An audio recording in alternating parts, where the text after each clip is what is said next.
नमस्कार मंडळी, आज आपण बनवतोय सोया कबाब। तर चला बघूया कशी करायची ती।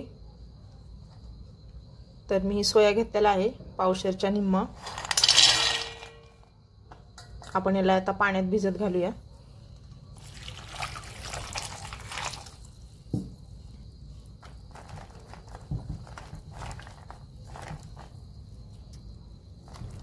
याला 1-2 मिनिट असंच पाण्यात ठेवून याला धुवून घ्यायचंय आणि मग आपल्याला गरम पाण्यामध्ये याला उकळी काढून घ्यायची।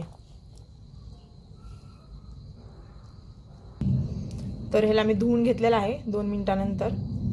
आता आपण ह्याला गरम पाण्यामध्ये याला उकळी काढून घेऊ। तर आता आपण ह्याला गॅसवरती ठेवलेला आहे।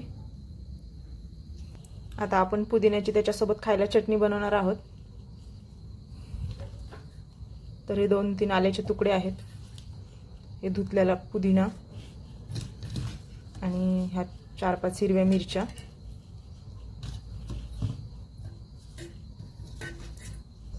याच्यामध्ये थोडंसं जिरं घालूया आणि चवीपुरतं मीठ घालायचंय। आणि आता आपण ह्याला मिक्सरला फिरवून घेऊया। तर आता आपण ह्याला मिक्सरला फिरवून घेऊ। तर आपली चटणी वाटून झालेली आहे। तर असा एकदम हिरवा कलर आलेला आहे। त्याच्यामध्ये आपण अर्धा लिंबू पिळूया। तर चटणीमध्ये अर्धा लिंबू पिळायचे आपल्याला। मी मिक्सरमधून काढून वाटीमध्ये काढलेले आहे आणि याच्यामध्ये लिंबू पिळते आणि त्याच्यामध्ये अगदी 1 चिमटभर आपल्याला चाट मसाला घालायचा आहे आणि त्याला असं छान हलवून घ्यायचं।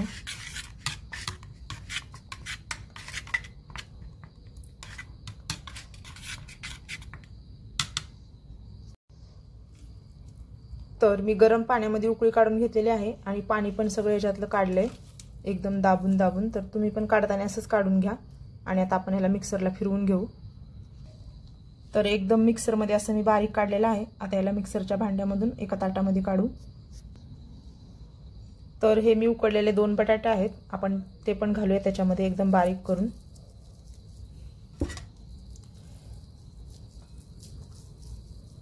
हातानेच मॅश करायचा आहे बटाटा आणि बारीक चिरलेला 1 कांदा घालणार आहे मी त्याच्यामध्ये। तर हा कांदा आहे मी चिरून घेतलेला आहे आता। तर 1 चमचा लाल तिखट, हळद,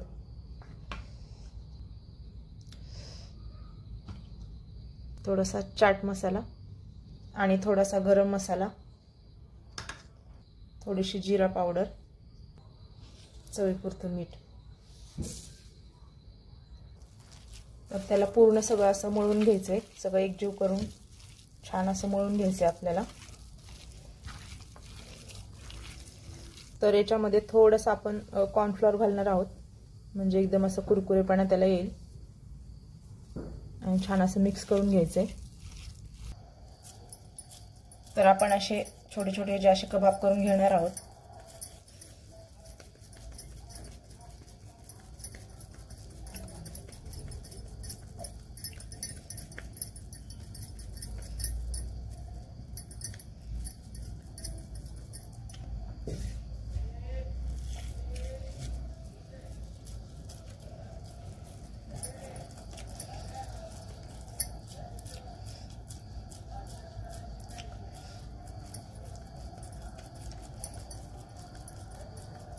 कांदा तुम्ही मिक्सरमधून थोडासा बारीक केला तरी चालेल, कारण की मला असा थोडा जाडसरच आवडतो, त्याच्यामुळे मी थोडासा जाडच ठेवलेला आहे कांदा।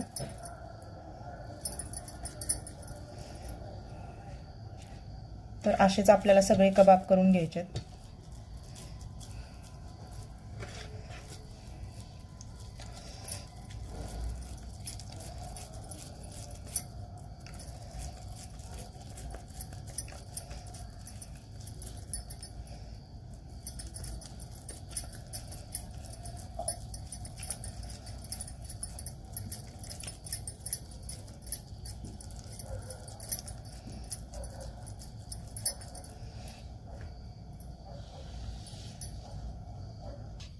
तर इथं मी तेल तापायला ठेवलेलं आहे।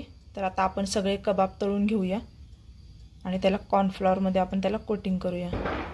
तर आपलं तेल गरम झालेलं आहे, आपण ह्याला कॉर्नफ्लोअर लावलेला आहे वरून आणि आपण आता हे तळून घेऊया। तेलात सोडते। तर बघू शकता आपले कबाब असे झालेले आहेत आणि त्याला कलर पण मस्त आलेला आहे।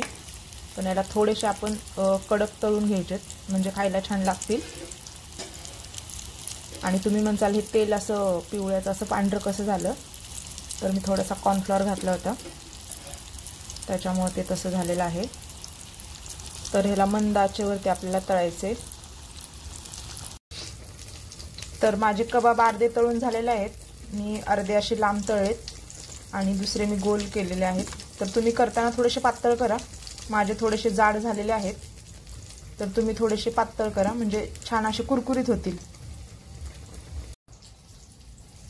तर असे आपले कबाब तयार झालेले आहेत, हे लांब आहेत आणि हे गोल केलेले आहेत मी। तर असे दोन्ही प्रकारचे मी कबाब केलेले आहेत। तर तुम्ही पण नक्की करून बघा आणि त्याच्यासोबत पुदिन्याची चटणी। आणि माझ्या चॅनलला सबस्क्राइब करा, लाईक करा, शेअर करा आणि तुम्ही पण या खायला कबाब आणि पुदिन्याची चटणी।